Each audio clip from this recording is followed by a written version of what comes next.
కానీ అక్కడికి వెళ్ళాక ఆవిడ ఆవేదన, ఆక్రోశం, ఆగ్రహం అవన్నీ చూసి ఆడియన్స్ ఇక్కడికి పంపించేశారు.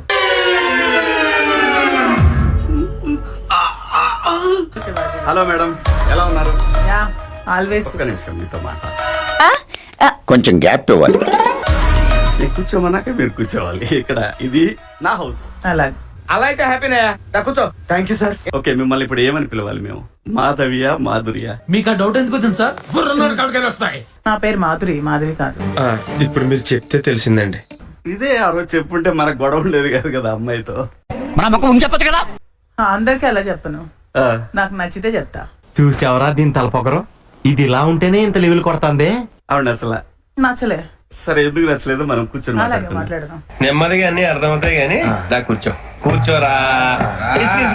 3 వారాలుంటే ఇన్ని క్వశ్చన్లు రాయించారండి ఆడియన్స్. అట్లుంటది మనతోని. మీకే బాగుండేదిగా, క్వశ్చన్స్ అడగడానికి ఎక్కువ ఉండేవి. ఇప్పటికీ చాలా ఉన్నాయి అనుకోండి. ఇంకా ఎక్కువ అంటే ఉండేవి. మనం 2-3 రోజులు కూర్చోవాల్సి వస్తుంది. ఈ పంచింగ్ పలక్నామాకే పంచా చెప్తా. మాధురి గారు చెప్పండి. చెప్పండి, ఎలా ఉంది బిగ్ బాస్ హౌస్? చెప్పండి 100% నేను తెలుగులోకి వెళ్ళాలి అనుకున్నారు. వెళ్ళాను. కనిపించట్లేదే, ఎక్కడా కనిపించట్లేదు. కాదండి, వెళ్తే ఇంత తొందరగా ఎలా వస్తారు? నేను రావాలనుకున్నాను కాబట్టి వచ్చాను. నిజమా? ఎక్స్పీరియన్స్ కోసం వచ్చా. ఏం ఎక్స్పీరియన్స్? అంటే ఎప్పుడు నేను కంఫర్ట్ జోన్ లో ఉంటున్నాను, ఎప్పుడు ఒక లగ్జరీ లైఫ్ కి అలవాటు పడున్నాను. దున్నపోతులా తిని నేను కూడా లైఫ్ లో కొన్ని ఎక్స్పీరియన్సెస్ చేద్దాం అనుకుంటున్నాను. చేయలేకపోయారా? చేశాను. నచ్చలేదా? ఏమో సార్, నాకు తెలియదు సార్. నాకు యాక్టింగ్ రాదు, నటించడం రాదు, నేను ఎలా ఉండాలో అలాగే ఉన్నా. ఎవరు అడగలేదే. ఎవడు అడిగాడ్రా నిన్ను? ఎవడు అడిగాడ్రా?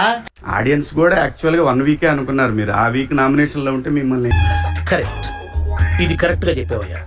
బిగ్ బాస్ లో ఎప్పుడు కూడా ఎంత పెద్ద తోపు ఉన్నా సరే, ఇప్పుడు ఎవరు తోపులు అనుకోవట్లేదు, తోపు అనట్లేదు. నేను మీ గురించి అట్లా, మీరు తోపుని ఎవరు అనలేదు కానీ. పార్టీకి పిలిచి ఇంత పబ్లిక్ గా అవమానిస్తారా?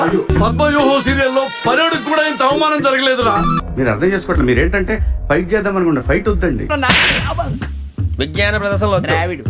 దాన్ని మీరు నెగిటివ్ గా తీసుకోవాల్సిన అవసరం లేదు. అది నేను సరదాగా అన్నానా, ఇంకో వేలో అన్నానా, మీరు మాట్లాడే విధానం బట్టి, ఆలోచించే విధానం బట్టి ఉంటుంది. నేనేమంటానంటే, ఆకలేసిన వాడు అమ్మా అని ఒక రకంగా అంటాడు, ఎదురు దెబ్బ తగిలిన వాడు అమ్మా అని ఒక రకంగా అంటాడు. నా పేరు మాధురి అనే మాట ఒక్కటి చెప్పుంటే మీది ఆ లెవెల్కి వెళ్ళిపోవాళ్ళండి. మేము ఎక్కడికో తీసుకెళ్ళాలనుకుంటాం, మీరు ఇక్కడే ఉంటారు, అక్కడికి రారు. సో దానికే లెవెల్ కి దింపేస్తానన్నా సరే నాకు పర్వాలేదు. తెలుసుకో అనే మాట నేను సరదాగా మాత్రమే అన్నాను. మాధురికి నోరెక్కువ, అరిచేస్తుంది, ఎగబడుతుంది, అదుపులో. దరిద్రుడా, ఒక్క మాట మంచిది రాదు నోట్లో వచ్చి. అది నోరే ట్రైన్ చేశారా? సెన్స్ లేదు.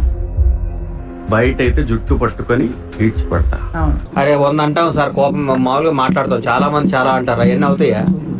ఎలా పడతారండి? ఊరికే మా వాళ్ళకి ఉత్సాహం, కాన్ఫిడెన్స్ కాదమ్మా, కాన్ఫిడెన్స్ ఇద్దామని అన్నాము. ఆ కాన్ఫిడెన్స్ ఓవర్ కాన్ఫిడెన్స్ అయింది, దానికి ఏం చెప్తాం? మరి అదే అమ్మాయి వాళ్ళ మదర్ నాకు ఫోన్ చేసి, దయచేసి నా కూతురికి వెళ్ళి చెప్పండి పవన్ తో మాట్లాడొద్దని. అస్సలు నమ్మకండి సార్. ఎవరిది? నిన్న? అవును సార్. కాదు సార్, అమ్మాయిని సార్. తన గేమ్ తను ఆడుకున్నా వేరే అబ్బాయి కోసం తన గేమ్ ఆడడం నాకు నచ్చలేదు. నేనెవరో అమ్మాయికి బీటేస్తే నీకేంట్రా? నేను బీటేస్తా, వాటేస్తా. నీ అక్క, నీ చెల్లె, మరి నీకేంట్రా? ఈ విధంగా మాట్లాడుకుంటే ఉండనిస్తారు ఆడియన్స్ బిగ్ బాస్ హౌస్ లో? ఇదేమన్నా టీవీ సీరియల్ అనుకున్నావా? ఇక్కడే సలహడనా గట్ల చేస్తే కాళ్ళు నరికి నెత్తి నేలకేసి కొట్టి చంపేస్తా. అంతే. ఒక 100 మందికి నచ్చినట్టు మాట్లాడంటే నా వల్ల కాదు, నాకు నాలా ఉండడమే వచ్చు. మీరు అందుకే వచ్చారు కదా ఇక్కడికి. ఎలా కనిపెట్టారు సార్? ప్రతి కొంపకి ఇలాంటి వేస్ట్ లో ఒకడు ఉంటాడులే. నేను రావాలనుకుంటేనే వచ్చాను, నేను వెళ్ళాలనుకుంటేనే వెళ్ళాను. ఇది railway compartment or fish market? అంటే ఓడిపోయిన తర్వాత నేను కావాలని ఓడిపోయినట్టు ఎలాగండి? అదేంటి సార్ అలా అంటారు? సాయంత్రం ఎందుకు చీకటి పడుతుందంటే ఏం చెప్పమంటారు? ఎప్పుడైతే భరణి గారు లోపలికి వచ్చారో, మీకు దూరంగా తనూజ వెళ్ళిన తర్వాత మీరు ఎందుకు అప్సెట్ అయ్యారు?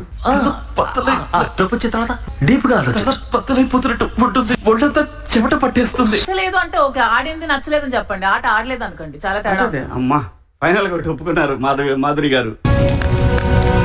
శివాజీ గారు ఒకటి చెప్తాను చూడండి. చెప్పండి. మనం అందరికీ జీవితంలో నచ్చం, మనం మనకు నచ్చితే చాలు. శభాష్, పాడుతా తీయగాలో ఎస్పి బాలసుబ్రహ్మణ్యం లాగా బ్రహ్మాండంగా నీతులు చెప్పావు. కూర్చోకపోతే మాట్లాడరా అనే, పెద్ద గొడవ అవునండి, కూర్చోకపోతే మాట్లాడరా అనే మాట తప్ప. ఇది కేవలం పొగరు. కొన్ని ఏరియాలో దీన్నే బలుపు అని కూడా అంటారు. అంటే మీరు ప్రతి మాటకి మీరు నెగిటివ్ గానే మాట్లాడుతున్నారు అని కదా వాళ్ళ నా ఉద్దేశం. మాటను కూడా మీరు నెగిటివ్ గా తీసుకుంటున్నారు కదా ఇప్పుడు అనుకుంటా నిన్ను ఒళ్ళంతా విషం వామ్మో ఒళ్ళంతా విషంతో కాట్లేసి నువ్వు కాట్లేయాలి ఇప్పుడు పాము కాటేయాలి నాగరాజు నాగితే చచ్చిపోయేటట్టున్నా అనలేదు మేడం. కూర్చోండి, మాట్లాడవా? కూర్చోకపోతే మాట్లాడరా? మరి అలా ఎలా అండి? నాకు యాటిట్యూడ్ ఉంది. ఓకే, నీలో నాకు నచ్చేది ఇదేరా, కొంచెం లేట్ అయినా నిజం నీ అంత నువ్వే తెలుసుకుంటావు. ట్యాగ్ అది. నా క్వశ్చన్ పూర్తి చేయండి మేడం. ఆహా, Please, మరి నా question. let me complete ఇచ్చండి. ఫస్ట్ వర్డ్ వర్డ్ చూడు సీను, అవతల వాడు చెప్పేది ముందు వినాలి, తర్వాత మాట్లాడాలి. ఏంటి మళ్ళీ బాండ్ స్టార్ట్ చేశారు ఇల్లు? విపరీతమైన బాండింగ్ చూస్తే రోత రోత రోత లోపల హౌస్ లో. జీవితంలో నువ్వు ఇంకా మారవా? మారను. సంజనాన్ని ఎందుకు అరిశారు? సంజన అసలు ఏం అర్థం చేసుకోదు, అసలు ఏం మాట్లాడుతుందో తెలీదు. అంటే నాకు బ్రెయిన్ లేదరా? ఇలా నేనేం పెడతాను పాపం మీ గురించి మీరు చెప్తున్నట్టుంది నాకు ఇది. నీ గురించి నువ్వే పంపు కొట్టుకుంటుంటే నీ కాళ్ళు నువ్వే పిసుకున్నంత సీపుగా ఉందన్నా. మా ఆయన birthday November 4th. So November 4th నేను ఉండాలని హార్ట్ఫుల్ గా కోరుకున్నాను. అందుకని నేను రావాలని కోరుకొని. నేనంటే నీకు ఎందుకు అంత ఇష్టం? మొదటి నుంచి మీరంటే విపరీతమైన పాజిటివ్ వైబ్రేషన్స్ నాకు. డాక్టర్ దగ్గరికి వెళ్తే ఏమన్నాడంటే, గట్టిగా అరవకు, గట్టిగా మాట్లాడకు. నువ్వు మాట్లాడిన ప్రతిసారి నీకు తెలియకుండా ఒక నెగిటివిటీ స్టార్ట్ అవుతుంది. అరవకు, అరిచి నీ ఆధిక్యతను ప్రదర్శించుకో. గొంతు బాద్దే. ఎక్కడ తగ్గాలో అక్కడ తగ్గుతాను, ఎక్కడ నెగ్గాలో అక్కడ నెగ్గుతాను, ఎక్కడ తగ్గి మాట్లాడాలో అక్కడ తగ్గి మాట్లాడతాను. చెప్పేటివన్నీ శ్రీరంగ నీతులు, చేసేటివన్నీ దొమ్మల గుడిసెల్లకు దూరడం. శ్రీజకి ఏదో భయపడ్డట్టు అనిపించింది ఒక దశలో నాకు.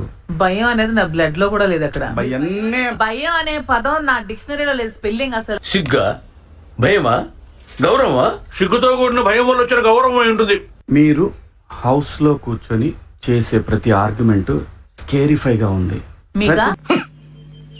What nonsense you are talking about me? ఇది ఆర్గ్యుమెంట్ అమ్మ తల్లె నాకు కాదమ్మా, లోపల ఉన్న సాయికి కగురు పొడిచింది నా ఒళ్ళంతా.